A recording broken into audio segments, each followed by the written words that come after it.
वर्ष मैं इस वक्त मौजूद हूँ कराची शहर के सबसे कदीम तरीन थाना कोरंग के साथ साथ आबादी बढ़ती गई और जराइम की शरह में इजाफा होता गया, तो उसके बाद इन थानों में इजाफा यकीनी हुआ। 2014 से मुसलसल इन्वेस्टिगेशन।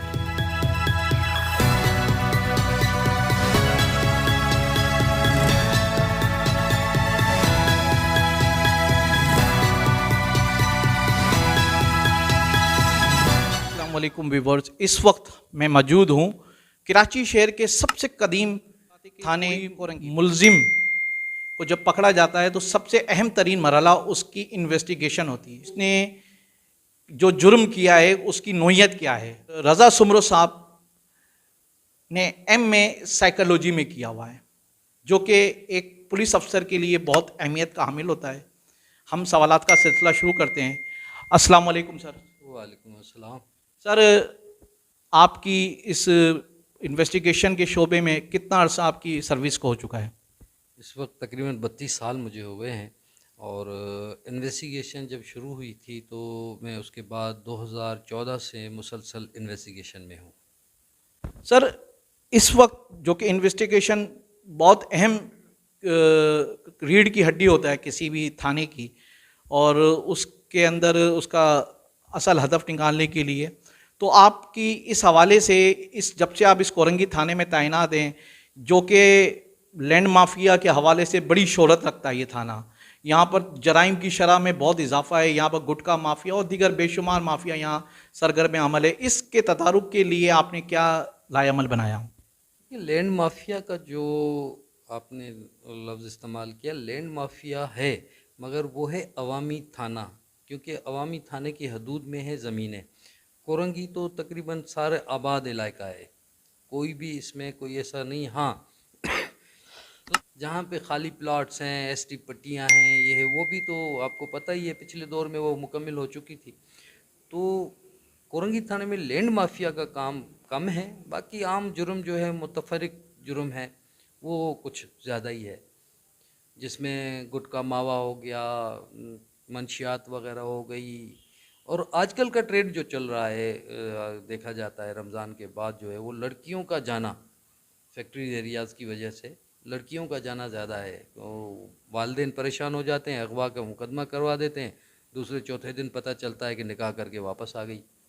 तो ये जुर्म की मुख्तलिफ़ कैटेगरीज़ हैं, मगर ख़ास जुर्म जिसको कहा जाए ना, कोई ख़ास जुर्म इधर कोई ऐसा नहीं है, ऑर्गेनाइज जुर्म जिसको कहा जाए वो नहीं है।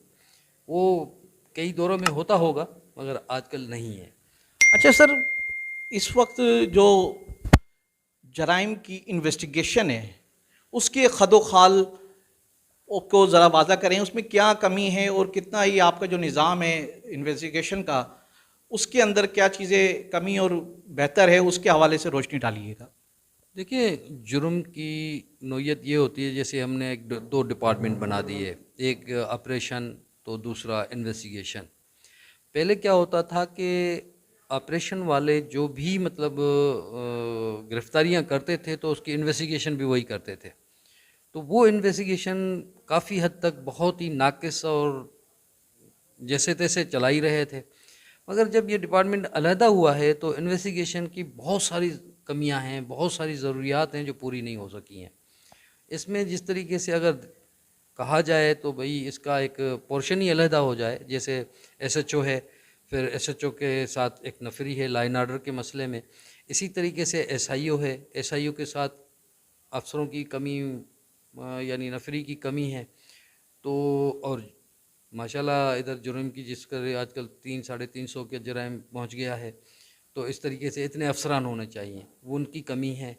फिर उनकी सहूलियात की कमी है, गाड़ियों की कमी है, बहुत सारे मसले मसाइल हैं। फिर सबसे बड़ी बात यह है कि हमारा DIG एक है, क्योंकि हम लामहला फिर एक ही जगह पे चले जाना है, जवाबदेह एक ही जगह पे होते हैं।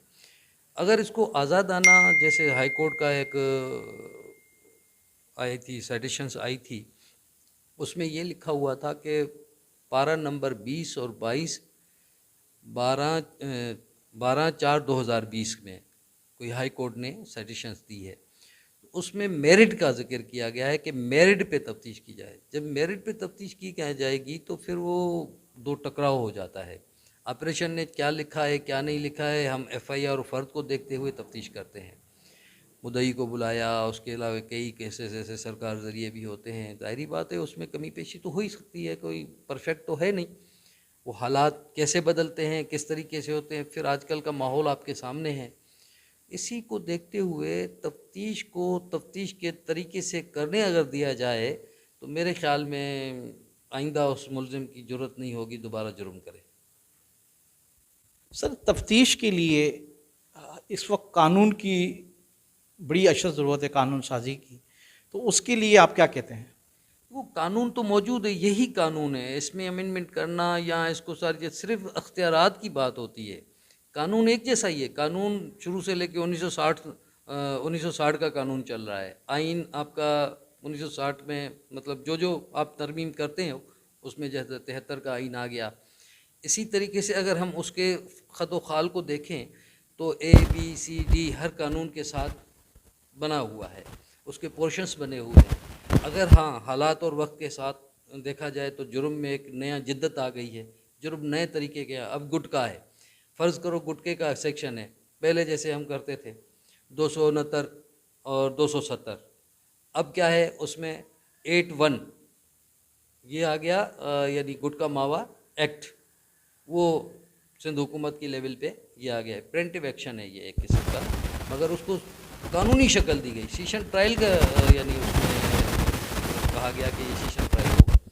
तो ये सारी चीज़ें हैं, वक्त के हिसाब से चेंजिंग भी आती है, लामहल्ला उसको भी देखना पड़ता है, ज़ाहिर बात है। अच्छा ये ज़िंदगी भर तो गुटखा मावा नहीं चलेगा ना, ख़त्म भी हो सकता है, मगर कानून बन गया उसके लिए। अब वो कहाँ इस्तेमाल होगा, उसके बाद कहाँ इस्तेमाल होगा, वो ब्रेक लग जाएगी उसमें। तो ऐसी चीज़ बनानी चाहिए या ऐसी चीज़ होनी चाहिए जिसको यानी आम फहम में, जिस तरीके से आम आदमी के ऊपर एक खौफ और यानी उसके लिए एक सज़ा जज़ा का अमल जो है वो बेहतर तरीके से हो सके। पुलिस कब तक और किस तरीके से ये काम कर रही है ये आप भी जानते हो, हम भी जानते हैं कि क्या मजबूरियां हैं, किस तरीके से हमें जाना पड़ता है, किस तरीके से। सबसे बड़ी बात यह है कि प्रोसिक्यूशन हमारी, अगर हमें काम ले रहे हो अमेरिकन पुलिस का और रिज़ल्ट भी मांगते हो अमेरिकन पुलिस का, और सहूलत आपने क्या दी है, उस सहूलत के ऊपर भी तो नज़र डालें ना। अब एक आईओ जिसके पास ज़ाहिरी बात है गाड़ी नहीं है पैदल जाने का या प्राइवेट गाड़ी पकड़ने का, या किस तरीके से कोर्ट में जाता है, प्रोसिक्यूटर फिर क्या सवाल करता है, प्रोसिक्यूशन हमारी बिल्कुल किस तरीके से हमें साथ नहीं देती है, माजरत के साथ नहीं दे रही प्रोसिक्यूशन हमारा, और उसमें इतने इतने सारे लवाजमात डाल देते हैं कि ये भी हो, जबकि वो सारी चीज़ें नामुमकिन सी चीज़ होती है। अब एक जंगल में से CCTV कैमरा कहाँ से लेके आए, मगर वो सवाल जिद्दत वाला सवाल है। उनका सवाल जो है CDR ले आओ, जिद्दत वाला सवाल हो गया, CDR ले आओ, जिद्दत वाला हो गया। अब इतना आपने डेवलप किया है, अगर देखा जाए जो सवाल किया जा रहा है, इस इलाके को इतना डेवलप किया है जो हर जगह CCTV कैमरा हो और जिसका हमने फुटेज लेनी है।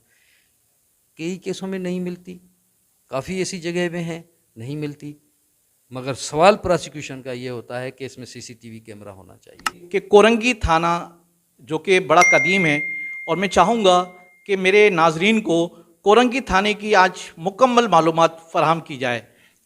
कोरंगी थाना असल में बहुत कदीम थाना है, कराची का बहुत मोस्ट सीनियर थाना जिसको कहा जाए, क्योंकि ये जितने भी थाने बने हैं अभी बिन कासिम हैं, बिन कासिम से शुरू करूं, बिन कासिम हो गया, सुखन हो गया, आपका शाह लतीफ़ थाना हो गया, कायदाबाद हो गया, इसी तरीके से फिर शाह लतीफ़ हो गया, ये शराफी गोट हो गया, इब्राहिम होदर हो गया, ज़मान टाउन हो गया, अवामी थाना हो गया, इंडस्ट्री एरिया थाना हो गया, ये सारे थाने कोरंगी थाने की हदूद से निकले हुए हैं।